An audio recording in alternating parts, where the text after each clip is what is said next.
Nulle part. Il n'y a aucun document original. Et si le prophète Simon Kimbangu a déclaré qu'il est le Saint-Esprit. Mon diangen, datika biloko nyonso. Diangen na bazali na kiri na bango na kipa wana ekolata mingi. C'est quoi qui encore le nom? Qui solo kele? Na Niarkos. Révérend yoko mama Niarkos ande. Mama sapi yoko na ba mobu na mobutu na ba diangenda génération moko. Oui ba master. Vraiment. Ta, mon ba te belé ba lo ba makambo, mon nazo lo ba lo be makambo so aye bien hote. Kamba wana eza créé par Diangenda. Diangenda nde aye kosala kamba. Diangenda nde a créé ba église au monde lelo ki mbangi c'est comme belé pe lelo ti ba to abimé belé. Ba réveil pe bobimi pe. Bo so uta mbangi c'est. Bo uta. Oh.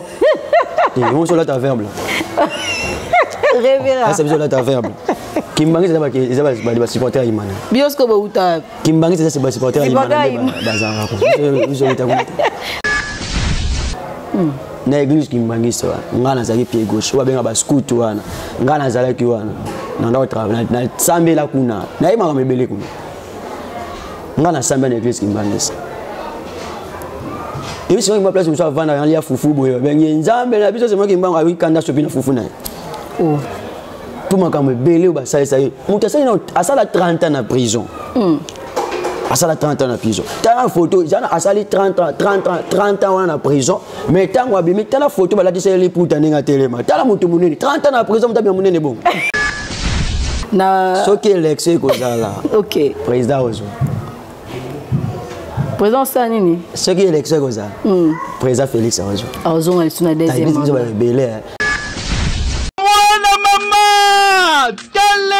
Eloko oyo yasika eye agence ADBM full service eye pona ba solution na bino yondeko ozwami partout dans le monde olingi otinda biloko na mboka ya Chine na Congo Kinshasa agence ya sir pe ya série yangoyo awa tozali pona ba service na bino nyonso olingi otia ba container ya na mboka ya Congo kokende bipai na bipai te yaka na agence ADBM full service yako kama na agence ADBM full service otie biloko na Chine ozeli biloko ekomi na Congo oke inde ofuti mbongo la kin kokamwa nano ezala te bandeko na ngai otuni ngai okosala ndenge nini isifi benga biso na ba numero wana okozala mobimba na agence ADBM full service ya mwana mboka Adolphe différence ya agence ADBM full service bango ezaka ka sérieux bondimelanga bandeko na ngai ekeyo oui.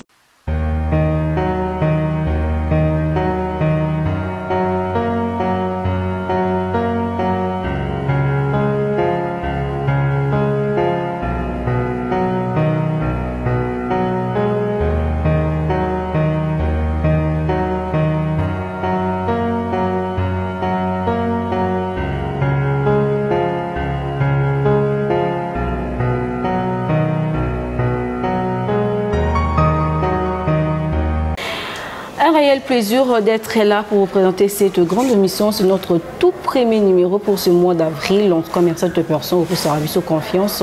Merci à tous les abonnés du Congo Source. L'avenue du voix est toujours très simple. Il suffit de vous abonner massivement sur la dite chaîne et puis activer la cloche de notification. Vous aimer ma émission, vous commenter, vous partager, ça nous fera vraiment du bien. Et puis, conseil Nabino, Naba privé et vous ça, la vraiment bien. Un grand merci à mon boss Jiré Semboni depuis les États d'Amérique. Pourquoi pas dire aussi un grand merci à mon cordon Hervé Kabamba, Babi agence César Kakamoko, agence fret maritime aérienne. Il y a mon Namboka Adolphe, ADBM service, Babi est en Chine, donc de Chine à Kinshasa. Babi na Kinshasa à Sozana Bezo aux Abans, Bazana commune à Bafoubou sur avenue Militon numéro 4475, on aux Abans à Kinshasa. À la agence Moya bien très sûr pour que Blon la bise comme la bise au malam bise katozale. Babi un grand merci aussi à Douli Yarta Kabir qui est derrière la caméra. Il a bien que mon mari assure. Un grand merci aussi à Rouli Massamba le cœur. En tout cas, un grand merci à toi aussi. Babi, je ne suis pas seule. La bande émission est avril avec un homme de Dieu. Donc nous sommes très bénis aujourd'hui. Babi, nous allons parler de Makambo Etali férié. Il y a le 6 avril. Oyo. République démocratique qui n'a férié hier, 6 avril, pour un combat.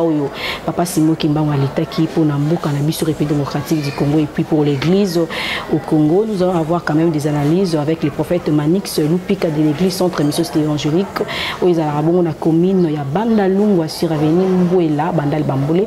D'où les Yartakabi, tu peux m'aider que je puisse prendre mon invité. Révérend, bonjour. Bonjour. Calin. Moi, j'étais Tozali, Angola Nzambe, Mbotepe na grand caméraman. Nzamba Pambola. Merci na visite na bino na moi na ngada ya anniversaire. Ah ok, d'accord, to bossa ni ko botama en avril hein. Donc keka elongo bani karana, d'ailleurs faut fêtera. Ce papa Simon Kimbango a fêté, yo pour lundi si moi fêter bando ça moi bien malgré toi ça a sauté mais beaucoup fêter le na papa Simon Kimbango. Fêter ça pour na ba vivant. Olobi mingi fêter ça pour na ba vivant. Révérend Manix s'il vous plaît, le 6 avril. C'était aussi la mort de Passimo Kimbango, tu me un peu rappeler na ba abonné. Et puis mort il y a combat spirituel, combat physique pour lutter aussi pour n'habiter quand même africain tous en parole quand même. Ça qui on est comme la journée que ça a décrété année na année 5 et 2 ans aujourd'hui te fêter en haut quand même parce que ça qui ferait pour la République démocratique mon bimba. Bon, merci.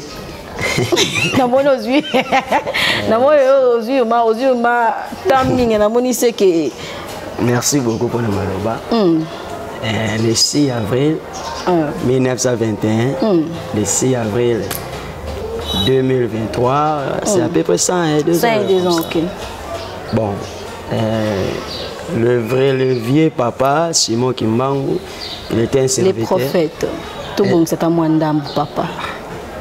Bon, les prophètes, Simon Kimbangu, Azaki serviteur et envoyé de Dieu. Ndenge lelo yo ba apôtre Paul Bazalaki. Ndenge ba Edina Bal, Basalaki Musala Nzambe.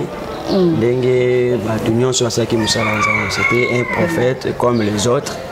Oya saki musanza me atana ye ndenge nzamba tindelaki ye malgré balati se bilambo eza été. Oh. Balati bilamba eza été ndeli parce qu'il a servi Dieu avec sincérité, avec honneur, il a fait beaucoup de miracles malgré tout. On n'était pas là mais l'histoire nous rencontre que c'était les prophètes où nzamba banda ko utiliser makasi. Oui, il y en a le but.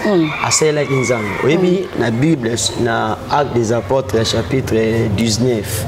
Bah, le Bible aussi, apôtre Paul. Vraiment. Un jour, apôtre Paul a Tambola, batu bazu ba mouchoir, les nazana mouchoir, les tiene longi, au thé de konayo abiki. Apôtre a fait des miracles. Bible dit, Dieu a opéré des miracles extraordinaires dans ma bouche apôtre. De même aussi les prophètes. Simon Kimbangu dans son temps a ça qui va miracle ou ya sala qui wana na nzela ya Nzambe parce que en réalité ce n'est pas le serviteur de Dieu qui fait des miracles. Vraiment. Mais c'est Dieu qui opère, c'est le Saint-Esprit qui opère des miracles na kati ya mosali na ye. Mosali Nzamba za instrument. Raison pour laquelle ngai na lo bananga l'église ya ça va tout boya dimanche boya ebele boya nga ba koka boya nga ba aveugle to na ko sala miracle pour na yebi prophète moko na mboko a bengi ça ba to na terrain Sainte-Thérèse ba aveugle ba ya ba zonga na ba aveuglement na ba ni moko na china na podium boye akon boza ba ko ba aveugle nyonso oyo et comme ka ressemble sur te mo kabla ba kabla ma puto to ba ke sembela bon après peut-être même bon après éviter police on a physique pour ma donc dans son temps il a opéré des miracles. Nathanaël, Nzamba Etzaki, il a annoncé la bonne nouvelle. Nathanaël, le serviteur de Dieu. Parce que nulle part, il n'y a aucun document original.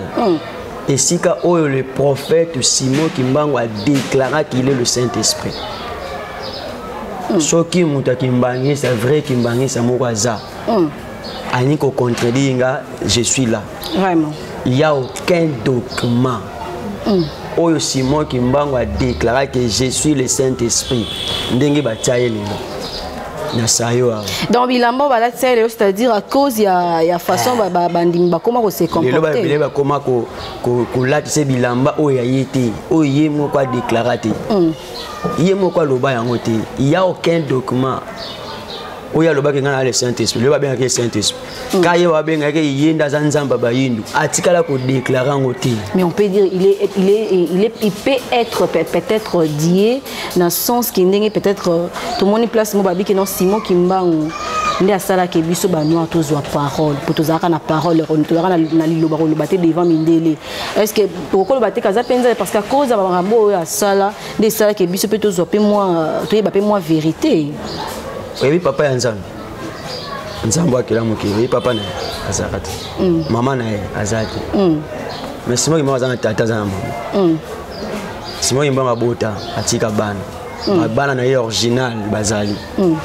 Bon, ban bazo ko exercer nini église bazaba né. Moi, je suis au Panzan. Bazara pas depuis kala parce que la famille soko ma beza raté. Parce que bazara au Panzana. Pour belé bazaba fait ban na été. Et bien, mais souvent, même à Combo. Donc, ce que vous avez kamba bazaba na été. Et bien, bazaba na. Te ba o ba ko kamba église lelo bazaba na été. Oba kamba so hollandais li. Pour moi, oazana centre boy. Amususu. Koko. Oyazana na mokoto mususu. Oba tek mokoto na centre kasabu bayoka na suite. Bayoka na suite. On a déjà placé division ça. Moi je m'amanda kuna bango na continue na profondeur na moi. Vraiment.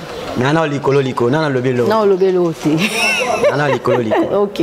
Donc yemoko a déclaré ce quand moko te nga na Nzambe. Soki Simon Kimbangu lelo to bengi Nzambe. Po yenda telemaki ndengo lobi. Nalika lisonora lelo ke po toujours maloba. Lo seba koko na so bazali baba. Simon Kimbangu ko seba maloba. On n'avait pas le pouvoir.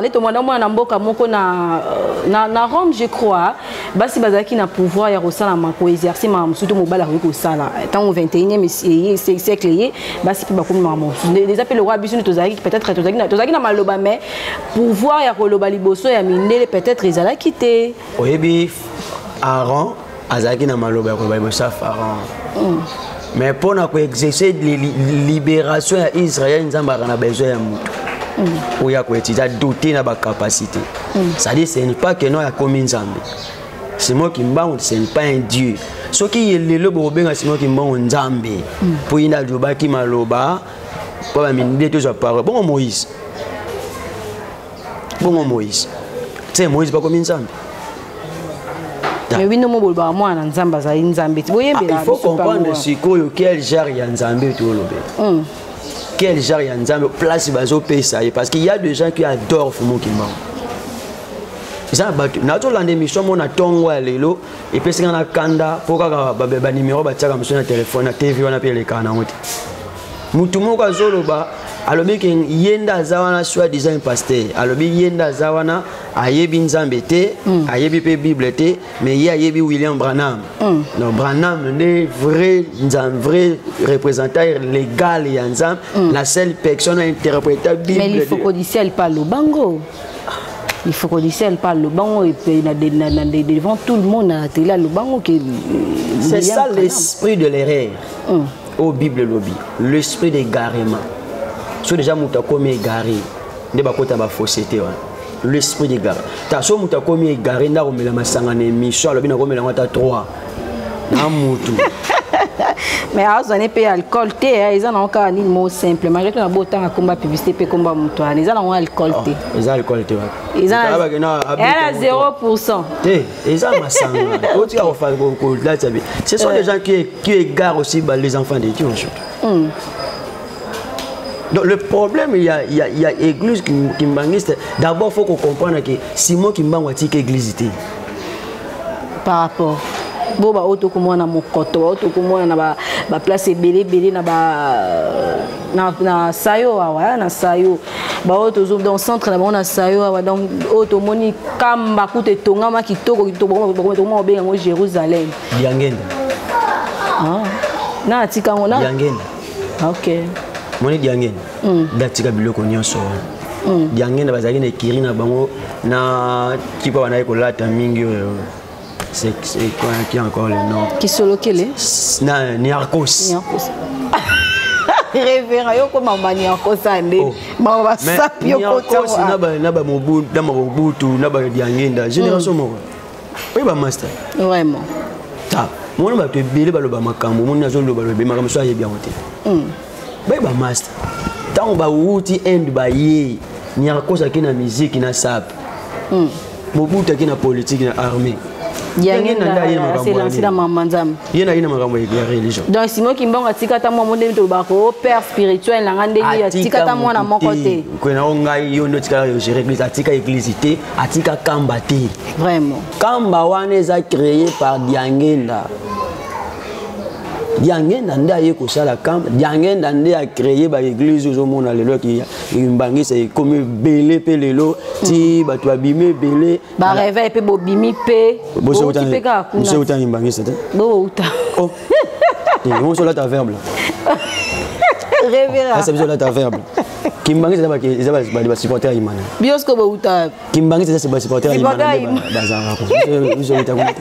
Biosko bo uta et pas ya mama. Maman. Et puis au table tu dis rêver bobima wapi.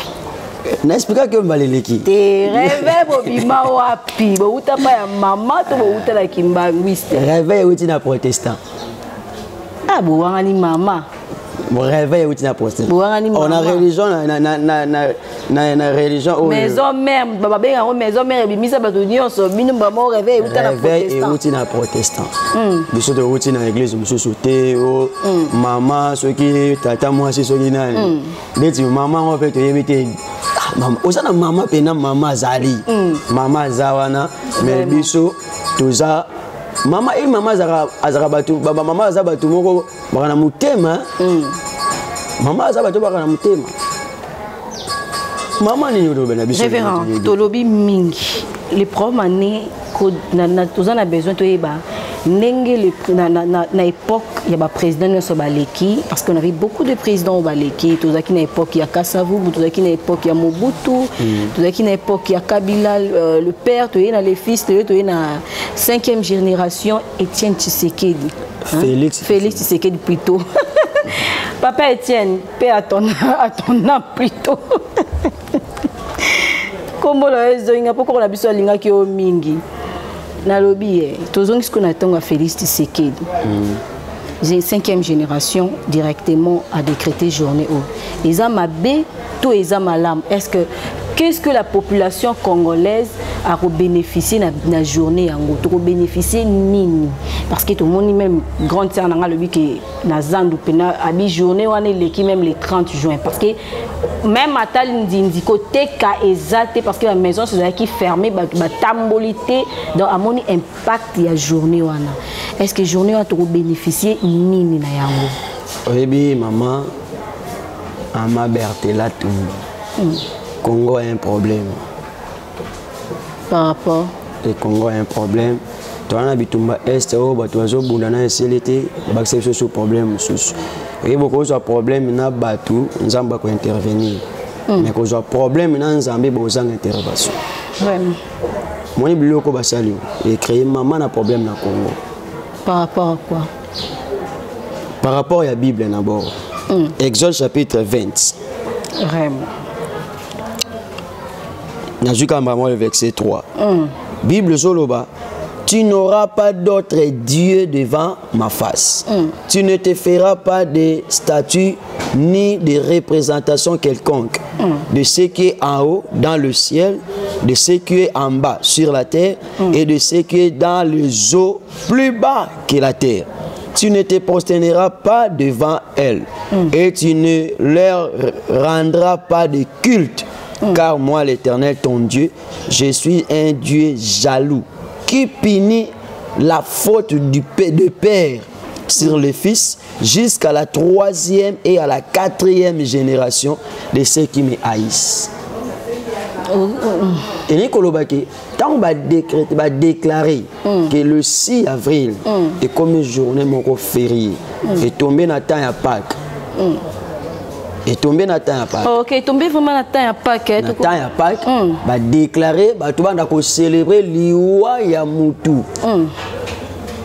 muto akufa to banda ko célébrer liwa na ye tant que qui donc c'est qu'il faut battre peu jour moi on célébrer liwa ya apôtre Paul c'est comme ma biso na campagne to mona ko uta na kamo ya Brésil to ke lebila même c'est ça to ke mabe to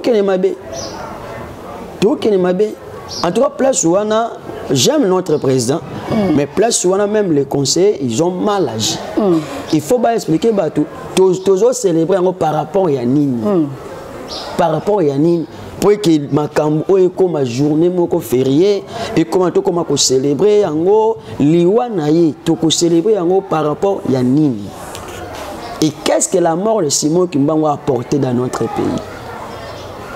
Il a opéré des miracles, oui, mais qu'est-ce que le Congo a gagné? Le Congo a gagné quoi? Tout le monde a beaucoup de à cause de Simon Kimbangu a sali prière ma et bimiti lelo source comment na bamboka wana na baba Congo. Bible solo na biso que non okoza na nzambe mususu liboso na yote. Tant de comment célébrer pour la makambo ya sala ki wana ma et bimi. C'est mon conseil pour déclarer biso chaque le 8 avril on a célébrer fête pour la régie des eaux. Vous voyez pas ça biso mai. Nous sommes vraiment obligés de crier. Donc c'est-à-dire journée c'est comme si tu as quoi adorer Simon Kimbangu. Comme déjà adoration pour tala makamele kay lobby.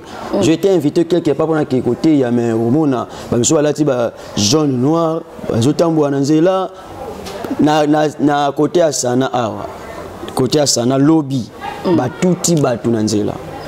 Quand il va marche un jeep mon frère c'est là qui ba touti ba tout mon station monene na Selemba wana kota Prince Akala na likolo wana so les qui ont local information ba accident ça na juste na ba touti ba tout kuna j'étais là moi même lobi na banana qui était en église mon côté kuna tant vous déclarer tout banda ko célébrer journée wana par rapport à yani on reconnaît le prophète lui-même est-ce qu'il y a ben ba tout banda ko célébrer tala et dans la Bible l'apôtre Jean, quand on a mis à l'île de Patmos, à se retrouver où on a mis sur monate, ange a eko bimelaye, pour na kotali saye makambo batinda ki atali saye. Quand apôtre Jean linga gumba maliboso ange a yebise ko sala yango te, je suis ton compagnon. Na muninga na yo ko gumba melanga te, ko fuka mate. Ange a boyi yango. Surtout on célébrer bongo. Tu comment célébrer Simon Kimbangu? Donc à comme une zambé. Babé zaka juste prophétie parce que na kutana ki na bango musuto matini likula moto. Bien beaucoup sa président Félix quand même félicitations pour sali que journée on a et ça la manambo quand s'habiter ezapona été c'était extrêmement la prophétie au Kimbangu atika yango s'est réalisé. Après ça Faro tout na bisa biso préféré Simon Kimbangu appelle ça profession. Et Simon Kimbangu ba de place ça bien moi yo kanda. Yo kanda ni. Ba to Kimbangu ça so ni tanga na tangi na église na école Kimbangu c'est na tangi école primaire na tangi kuna. Et na 95 na 96 j'étais pied gauche. Na église Kimbangu ça ngana za pied gauche wa benga ba scout wana ngana za ki wana na ndo travail na sambela kuna na ima mebele kuna ngana sambela na église Kimbangu.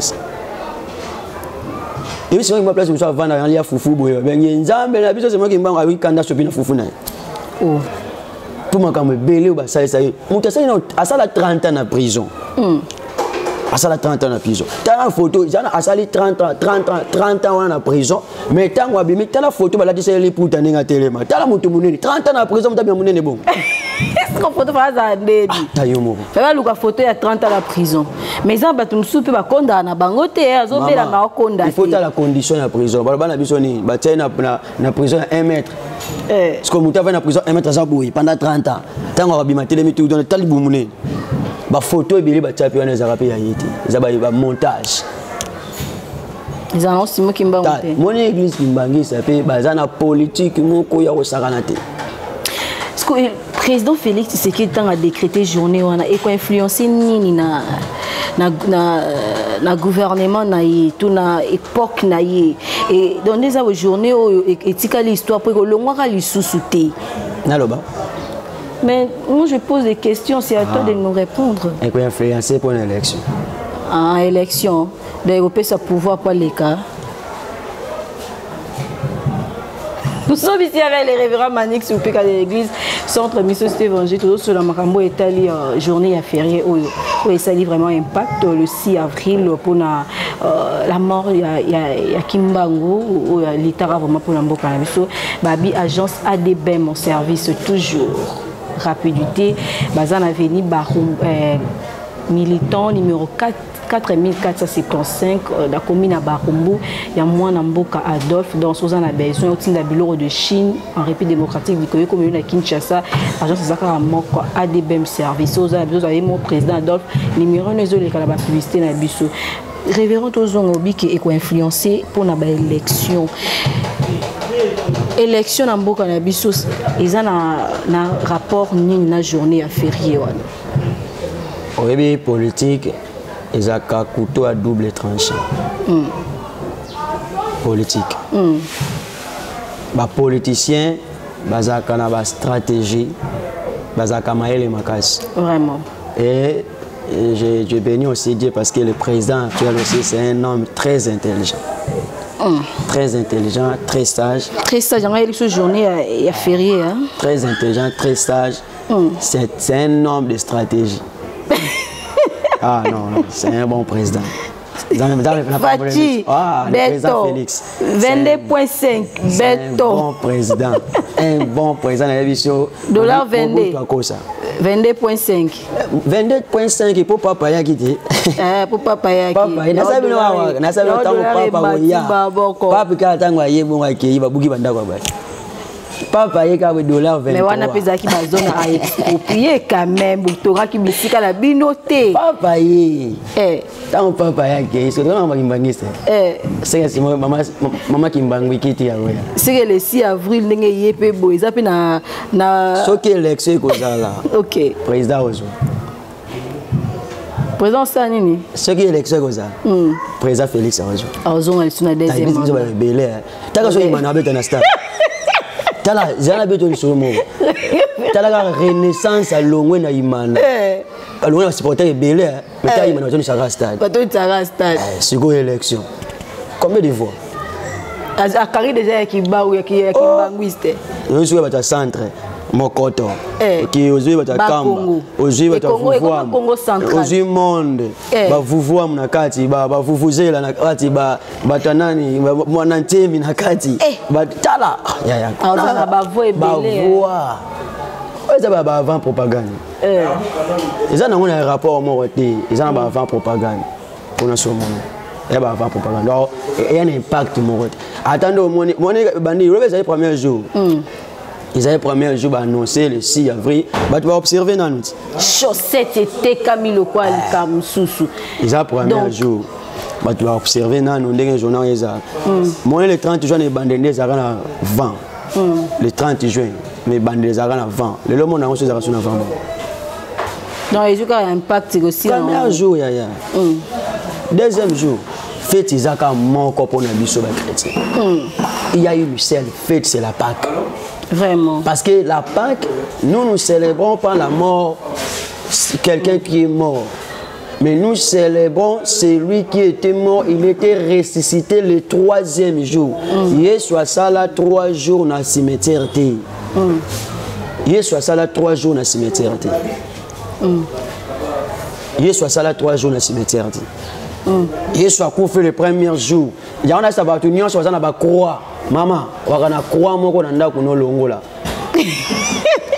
Moni ba croix na butala banda kwana. Longola. Ba longola poali. Oh, Yesu. Croix ezana Yesu ne kuluzu ezo batela biso longola croix. Moni croix na butana munele wana lataka kilidata mataba wana. Bo longola yo. Yesu alekisa butu na croix te. Alekisa butu wapi? Yesu akufi, c'était vers le soir. Joseph d'Arimathée qui kosenga nzoto na epa ya Pilate. Basale lié document, ba pesier corps ya Christ.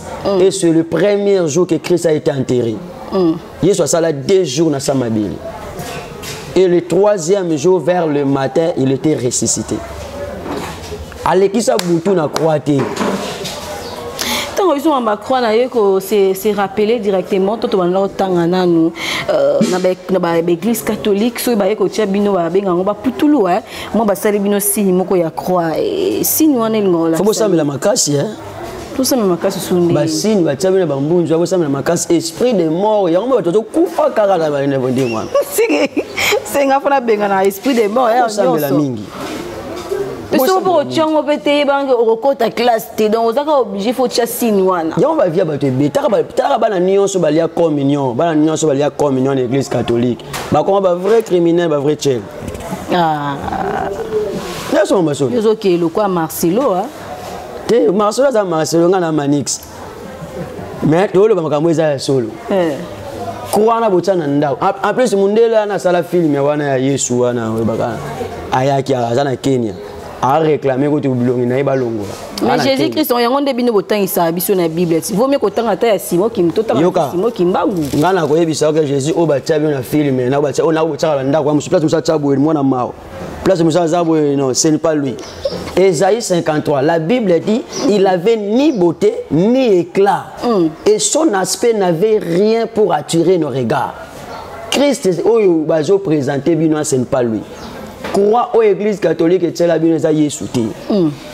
Ça c'est l'imagination. Donc moi il y a la Maria, oh il y a Maria moi c'est Maria. Oh tokenda ressemble la Sainte Marie Mère de Dieu. Na bossa na prière wana. Mukolomo bona monga fula na quartier comment quartier Kimingai. Bayi ba Marie. Bakela Marie. Bayibi Maria. Bakena yi. Bayiko yibi na kati bakena. Na seke tawana ba dona sambela suite. Pona na lobela ba. La Bible dit qu'on se prosterner devant une statue. Quand même vous déclarez que non, le 6 avril est comme une journée fériée, est comme déjà idolâtre. Donc pour nos révérends, dans la journée on a pour nous bien. Donc il fallait pas que tout décrète, le président a décrété journée on a férié. Sauf que moi décréter en férié, bah tu en église qui m'bangis. Bisous de net, bisous d'organisme. Vraiment, tout ce qui banda, tout kangi ba maison na biso, tout est quitté et puis dollar 22.5 colère et comment na Congo il faut bima polia. De bité ba tout so badala banzala jour en. Ba tu vas vivre na taux du jour. Taux du jour. So pelisi ba tu vas faire. En plus eloni ni siko na mboka salami. Mon férié et apporte ezaka quand même le moko e salam. Toujours discours moko. Férié ngo bati. Président lo baki kuna na église na bango na. Alors bien l'église parce que bango ba tamboli ko banda tongo tambola tamba ko ndeba manger là on est bana ba peuple mon nomade. Tamboli loki. Ba tu ba luka opportunité ko tabati le bango nzela. Ba beti ba fanfare kundungu ba ti ba zongi elo ba esen pesat. Président la linga na point na lo bata président prophète na linga na lo ba. Merci pour la prophétie déjà. Comment ça fait-il que l'église ya Kimbangu c'est ba biso que non Kimbangu nde asimba fungola ya Lola. Donc tu évites ce qu'on peut biso ko ta Lola, il faut to kende ko se prosterner devant bango. Ni puis de place mon sous balobara que non bandimara Jésus-Christ est ce qu'on a na yeba Jésus-Christ azanan pour que bandimara Jésus-Christ va placer Kimbangu na place à Jésus-Christ. La Bible dit dans le livre de l'Apocalypse, voici celui qui a la clé. S'il l'ouvre, personne n'est fermé. Et s'il ferme, personne n'ouvrira. Le seul chemin pour aller au paradis, c'est Jésus-Christ.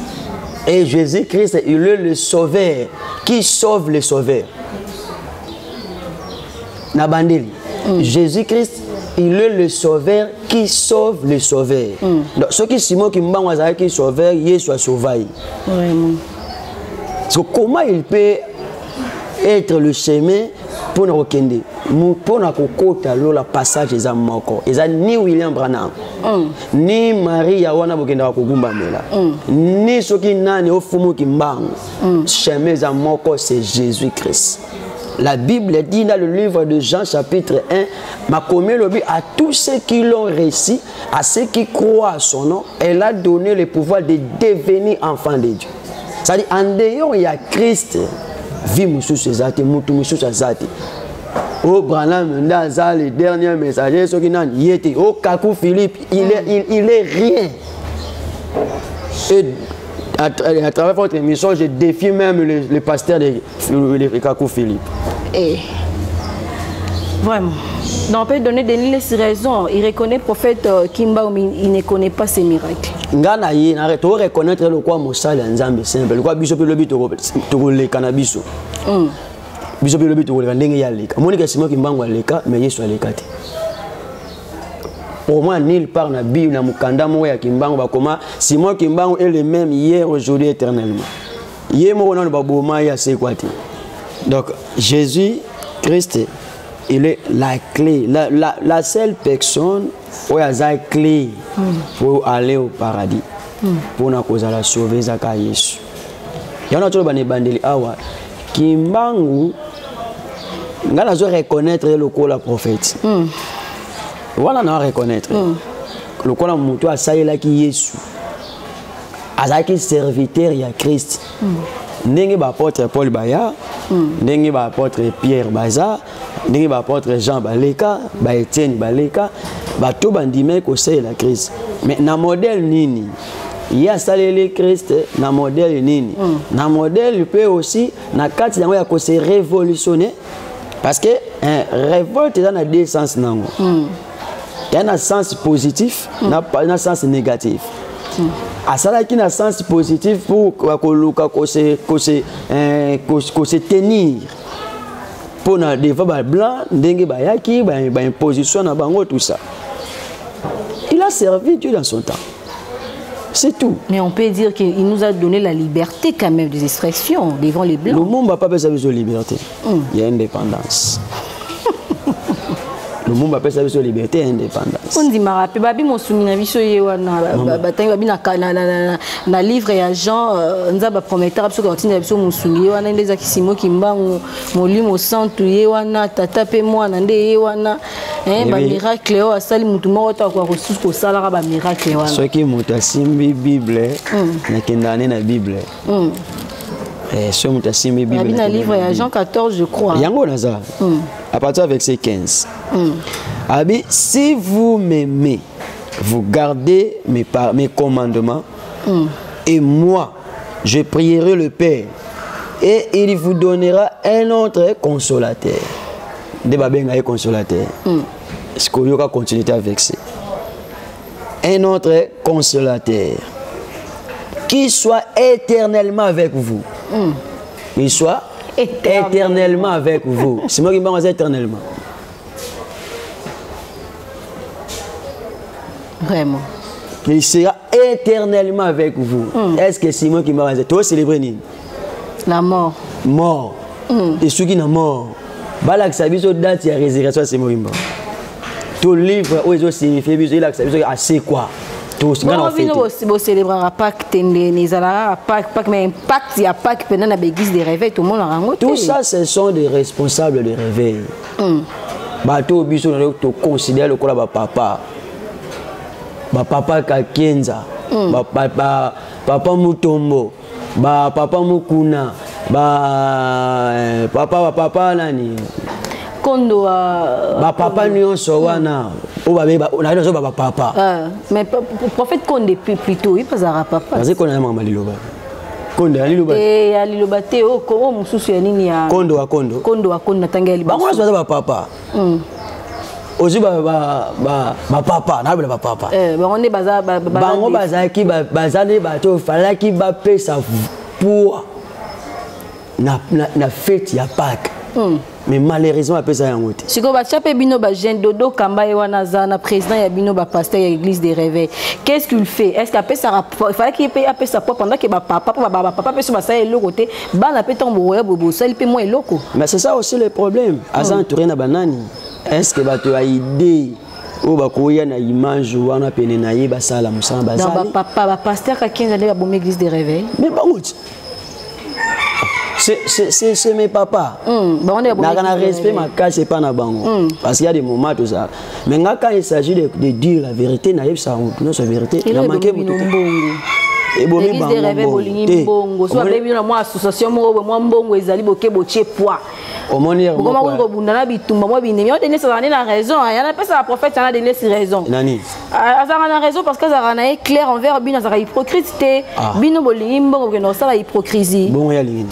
Yesu azimbongo ya lo ba vérité que tozwaki. Kasalingi mbongo. Bon, Denis Nini, à part bon. Bon, on a musique, Nini. Nicolas Zapembe a fallu, pourquoi? Nicolas, on l'a bien. Pour tes paroles. C'est-à-dire, lui il sera avec vous éternellement. C'est Simon qui m'a zaté. Or, le consolateur, c'est le Saint-Esprit. Naye suko na point wana. Na loba ne bandeli awa. Et il y a un document mon côté Simon qui m'a à se prononcer. Ngana za sauveur ya ba yindu. Donc c'est que sauveur ba yindu. C'est ba na Zimbabwe pe ba yindu bazalaka. Ba Sénégal. Ya Afrique mobimba. Bon à Sénégal. Simon Kimbangu toujours. Moi je comme Mahomet en Sénégal on a on a sorti ma Simon Kimbangu ko bonza yo. Comment que bazaka rebelle. Bon États-Unis. Ba noir bazate. Ba noir bazate. Église satanique eza kuna. Ba fongola officiellement kuna. Na Brésil ba noir bazate. Ozoma ke bazata ba imagination mo beza na mutuna makolo. Ils ont un sens. Révérend, parlons un peu de miracle. Miracle, papa Simon Kimbangu. Mais depuis Simon Kimbangu a coupé l'eau, on a les a remarqué on a ça, on a rappelé au matin, on a bangon avec la télévision. Maintenant on a monté maté parti moro que non, ça il moro délivrance à Biki, to miracle mutumoro zaki na ilo moro songolo pakala, tout le monde a ka chingtang. Oh papa va les qui va en chingtang. Chingtang. Celui chingtang c'est qui Congo vous comprenez moi. Mais là ça va là sur le monde on avait école. On a kanda la directeur école kimbangiste. Il y a un bon à lire la récré si les sibino on sur chaque mercredi. Oh papa va l'équipe maman va l'équipe. Ngala bi nani na belle famille na biska na beauté là. Bon malgré tout dans la balade pour le bawo mutabala. Tout ça qui na maman na biso moko wana. Yeso kaza na mbongo to ke lukata fufu ata kopo kola fufu oyo ami makana tintang mais to mona ba miracle de to papa Simon ki ba bana sala ba miracle wana do ba tum sut autre ba tire ba na droit guérison to ba na droit miracle te ka ya tintang to ça kufana yango akufana yango o ba tikana na le Saint-Esprit agite to ndeni akufana pona yeso ke na azana molimo santu te ba oto ba tikala na simana ba geyazi vraiment et il est allé en mata à tiki manteau pas Élysée. Élysée a fait beaucoup de miracles. Mais tant Élysée a kufa, Geaza BBC. A keko na lokoso na yi. Geaza kenda musika Élysée. Ya moment Élysée kufa na bakambo ebele na nzoto na yi. Raison pour laquelle mukolo Élysée kufi bazo na libulu na ye wana ba memi corps mususu ba ke kunde raté na maboko kwe na libulu mutaseku. Parce que Élysée kufa na nyonso ya yi. Donc bato batika na bazo ba bénéficier tina na ba bénéficier ba Geazi bazana kasa mbangisi. Ya mo bazo bunda pona ba école. Leo ekabla banza ba bonza na école. Ba école ke kumbangani diangenda tika tika. Ale po ba lati ba masquer ba tout na yo kaka pasi mama ba tambwisa biso ko banda deliver ti centre makolo na drapeau ya munene lipeka na ngai nzambe papa Zamba futa bino na mema drapeau biso na papa zoya OK kuna oye na bo vandi yo za la l'église kimbangisi te kula ko mema na za gauche moi je tala bucha munene ne ba afidèle na bakota ne ba afidèle bakota ta bucha mala ba angla pasteur John Boy na so masolo on a bucha munene to lati bilamba vert on ere to ki match vita biso wana ba drapeau boye na centre depuis bo fanda ki boze la papa la refa ko ya wana boye bo kauki na moyelo comme ça ngi munene tilo tap clôture ba tol ba jango te ba kauka kana kami wana boze la ya ba no beta no masolo ya Simon Kimbangu nenga liaka bongo la kwanga liaka soki nini na kenda pa mama kingani ba botana na kingani ba kutana mama mwindo ba kena papa mwindo na papa muleri iloko izate ata verset biblique aux oies. Yango nzamba sunga nzamba pamola papa na ngai papa biologique. Papa abotanga tomoki la mama ya ko pikola na église kimbangisi. Si le to kufa kuna kwa. Mais maka kwa. Mais maka une drapeau na yo ali peka kabo. Pied gauche. On a besoin kinjo nzamba. O bete to ba marche na ndam to kanga wote. Na boya ngo pena luke tu passe. Luke tu passe.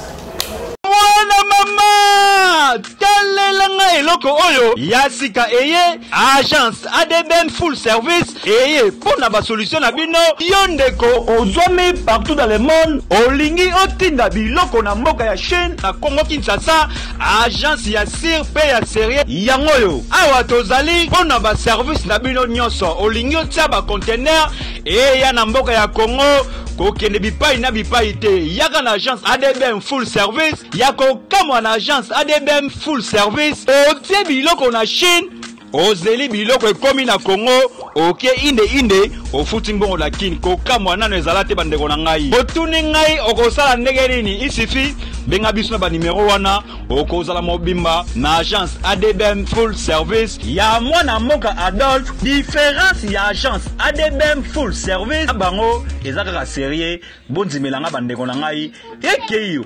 Oui. Ben voilà, fidèles abonnés du Congo Source, nous sommes arrivés pratiquement à la fin de cette grande émission. Merci aux personnes qui nous ont suivis avec beaucoup d'attention soutenue. Merci à président Adolphe depuis Chine. Merci aussi à mon cordeur avec Abamba. Pourquoi pas aussi dire un grand merci à Doulé Yartar Kabir qui était derrière la caméra. À ADBM Service, toujours agence pour nous retirer ma colis, cotine, ma conteneur, la vie partout. Nous sommes de Chine à Kinshasa. Donc, Abi Tozawana. En tout cas, on se retrouve prochainement, même chaîne, mais avec un nouveau numéro. Bye.